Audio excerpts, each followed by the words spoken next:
of Boston, Alondra Bobadilla, who will read her original poem titled The Call.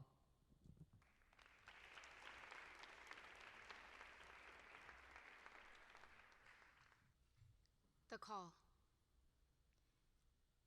It's not often life is forced to a halt, forced to slow down on command, brought to a screeching stop.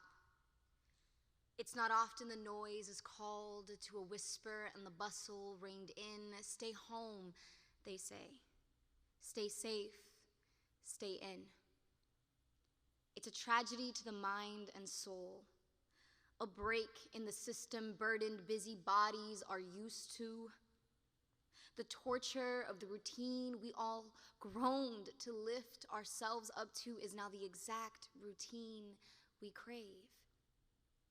Oh, how the ground is shaking beneath our silence, and up and out of the roads ooze the dysfunction, but yet growing over the destruction are all the things we've shut out through meaningless productivity. Flourishing like vines from their cages, taking up spaces, seeds of opportunity to listen in on buried truths, to extend yourself beyond your limit, to pick up old instruments from which you once found purpose, to pick up old relationships with people you love that give your heart a reason to keep pumping. But before we could water the ground, we still have to, uproot the weeds. Far too long, we have been stagnated by systems we collectively uphold, refusing to carry each other's burdens. All this pandemic has really demonstrated is how fragile human beings are when you strip off all the psychobabble, corporate conduct, and political deafness. We have nothing left to lose but our chains. Does blood need to be at your feet for you to see? The chains beat against our chest in resounding bellows, screaming and screaming. They have not come off just yet. Land of the entitled, land of the that ain't my problem.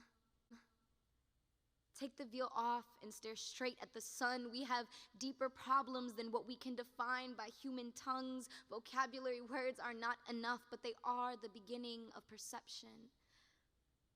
So many banners hanging over our heads, preaching community when that concept has yet to penetrate into our hearts. If tomorrow ever comes, you'll breathe it in with purpose.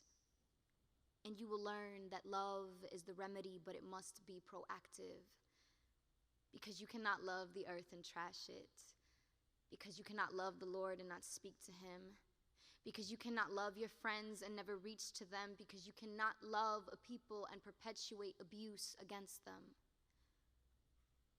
During this time, I'm finding the rhythm of life outside of political and social confines. I read and I read and I write and I write, trying to make sense of it all, picking up various lenses to understand all these stories time capsuled, trying to piece together a fragmented humanity. But in the middle of the madness of journalism ventures and research papers, pre and post mass quarantine sprawled out on candlelit kitchen tables, I hope that in your pursuit and publication you let love be your muse. Love moves the earth on its axis, breathes purpose into hollow vessel. Love puts skin on dried bones in the valley, reveals truth in muddy circumstances. Love breaks through to mercy, unites people to work towards rebuilding. So if we seek to weave and tend and mend together, we must step outside of ourselves to touch the heart of the people around us through the tools we have within. Mine be poetry, yours be different, but all significant. Through our pursuit for understanding, we bring light to places that have for so long been abandoned, and give a chance for mending wounds that have been left unattended. Stories are meant to be unraveled and explored.